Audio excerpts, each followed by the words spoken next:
If you're applying to job after job and getting 0 interviews, your resume could be killing your chances before a recruiter even says a word. And there's one sentence on your resume that can tell you, in about 10 seconds, if that's what's happening.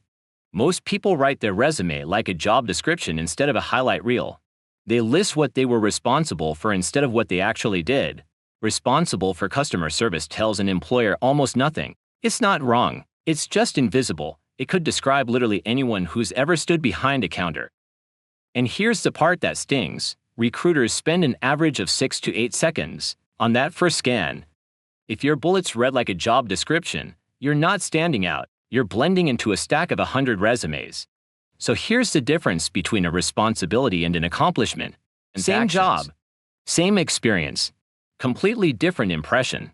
Weak, worked on social media for the company. Strong, grew Instagram engagement 35% over 3 months by testing new content formats weekly. Weak, helped with inventory management. Strong, reduced stock discrepancies by 20% by implementing a weekly cycle count process. Notice what changed in every single one: a number, an action, and a result. That's the formula. What you did, how much, and what happened because of it. Now here's the sentence I want you to go find right now. Open your resume and look for any bullet that starts with responsible for, helped with, or worked on. Then ask yourself one question: does this bullet show what I actually did, or does it just name my job title in disguise? If most of your bullets fall into that second category, that's not a small fix. That's very likely one of the reasons you're not getting called back. The good news: this is fixable in an afternoon. You don't need new experience. You need better sentences describing the experience you already have. Here's a simple 3-step process to fix any weak bullet. Step 1. Identify the action. What did you actually do, physically or mentally? Not your title, the verb. Step 2. Quantify it. How many customers? How much money? What percentage? How many hours saved? If you don't have an exact number, use a reasonable estimate, like 40+ customers or roughly 15 hours a week. Step 3. State the result. What changed because you did this?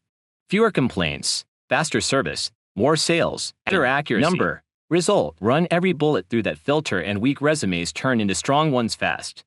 Here's what most job seekers get wrong. They think the resume just needs to list their experience. But a resume isn't a record, it's a pitch. It's the very first impression of how you think, how you communicate, and how much impact you actually create. 2 people can have the exact same job history. The one who can show impact in a single sentence looks more competent, more confident, and more hireable before the interview even starts. If you want help writing the rest of your resume, head to CareerLift HQ for free resources.